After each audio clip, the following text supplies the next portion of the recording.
हजारो लोकांच्या बलिदानाने जे झालं साकार, निजामाच्या अत्याचाराविरोधात जो उठला हुंकार, पटेलांच्या रणनीतीने आला ज्याला आकार, हैदराबाद संस्थानाची विदारक कहाणी सांगतो चित्रपट रजाकार.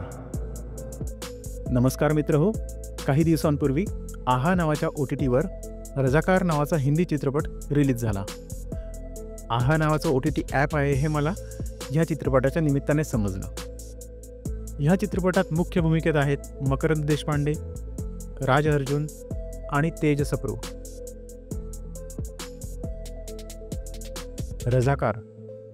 रजाकार या नावाने आपल्याला अंदाज आलाच असेल की ही कहाणी हैदराबाद संस्थानाच्या विलिनीकरणाची आहे. मकरंद देशपांडे यांनी निजामाची भूमिका केली आहे, तर तेज सप्रू यांनी सरदार वल्लभभाई पटेल यांची. राज अर्जुन हे हैदराबादचे आर्मी कमांडर बनले आहेत. चित्रपट आपल्याला हैदराबाद संस्थानाच्या विलिनीकरणाची जवळजवळ सर्व हकीकत सांगतो. कुठल्या परिस्थितीत हैदराबाद संस्थानाचे विलिनीकरण भारतात झाले आणि ते व्हायला कुठल्या परिस्थितीला लोक सामोरे गेले, त्या काळाची परिस्थिती किती संवेदनशील आणि नाजूक होती, कोण कुठल्या प्रकारच्या आणि कुठल्या स्तरावरच्या खेळी खेळत होतं, हे सगळं आपल्याला चित्रपटात बघायला मिळतं. इथे आधीच सांगावंसं वाटतं की हा चित्रपट सगळ्यांसाठी मुळीच नाही. डायरेक्टरने हैदराबाद संस्थानाच्या विलिनीकरणाचा रक्तरंजित इतिहास कशाचीही भीड न बाळगता जसाच्या तसा दाखवण्याचा प्रयत्न केला आहे. त्यामुळे कमकुवत मनाच्या लोकांनी चित्रपटापासून दूरच राहावे. हैदराबादचा निजाम हैदराबादला भारतात विलीन न करता एक वेगळा तुर्किस्तान बनवायच्या विचारात होता. त्यासाठी तो पाकिस्तानच्या संपर्कात होता. पाकिस्तान आपल्याला ह्या कामात पुढे मदत करेल असे मानून हैदराबादच्या निजामाने पाकिस्तानला त्यावेळी वेगळे 20 करोड रुपये दिले होते. त्यात पाकिस्तानने हैदराबादला लष्कर आणि दारुगोळा पुरवणे हे तर होतेच, पण जेव्हा जेनोसाईड सुरू होईल तेव्हा भारतीय फौजा हैदराबादकडे वळतील आणि तेव्हा ह्याच गोष्टीचा फायदा घेऊन पाकिस्तान भारतावर हमला करेल, अहमदाबाद, दिल्ली या ठिकाणी बॉम्बस्फोट घडवेल इत्यादी प्रकार सामील होता.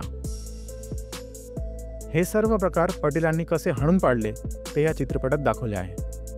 सुरुवातीला पंडित नेहरू पटेलांना सांगतात की आता हैदराबाद संदर्भात काही करू नका, परिस्थिती आपोआप निवळेल. आपण हैदराबादसोबत एक ट्रिटी केली आहे, त्यामुळे आता आपण काही करायला नको. हे ऐकल्यावर हताश झालेले सरदार पटेल नंतर मात्र करा किंवा मरा या पावित्र्यावर येतात आणि पुढे काय झालं ते आपल्याला माहितीच आहे. जे कदाचित आपल्याला माहीत नसेल की निजामाने हैदराबादला भारतापासून वेगळे करण्यासाठी काय काय केले ते दाखवायला चित्रपट पुरेसा वेळ देतो. जसे पाकिस्तानला पैसे पुरवणे, जर्मनीवरून आधुनिक शस्त्र घेणे, पोर्तुगालांकडून गोवा विकत घेण्यासाठी त्यांना पाचारण करणे, भारतीयांना लंडनमध्ये बदनाम करण्यासाठी लाखो रुपये खर्च करणे, भारतीय चलन हैदराबादमध्ये बॅन करणे, कन्नड, तेलुगू, मराठी भाषांना प्रतिबंध घालणे, तिथल्या हिंदूंची मंदिरं उद्ध्वस्त करणे, लूट, जाळपोळ, हत्या, बलात्कार, धर्मांतरण यासारख्या अनेक अमानवी गोष्टी त्या राक्षसी प्रवृत्तीच्या लोकांनी केल्या. हे सगळं विदारक सत्य आपण एक बसल्या बघूही शकत नाही, जे त्या काळच्या लोकांनी सहन केले. खरंच सरदार पटेल नसते तर आज भारताची काय अवस्था झाली असती याची कल्पनाही करवत नाही. असो, चित्रपट हिंदी डब असल्याने इतर डब चित्रपटांप्रमाणेच याचीही गाणी फारशी चांगली वाटत नाही. आणि अजून एक खटकलेली गोष्ट म्हणजे बजेट कमी असल्याने VFXचे काम किरकोळ स्वरूपाचे झाल्याचे जाणवते.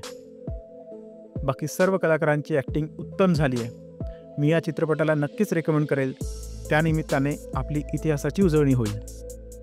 फक्त यात अतिक्रूर असे काही सीन असल्याने योग्य व्यक्तीसोबतच हा चित्रपट बघावा. मी रजाकारला देईल 10 पैकी 8 मार्क्स. बाकी तुम्ही हा चित्रपट बघितला असल्यास तुम्हाला कसा वाटला हे कमेंट बॉक्समध्ये सांगा.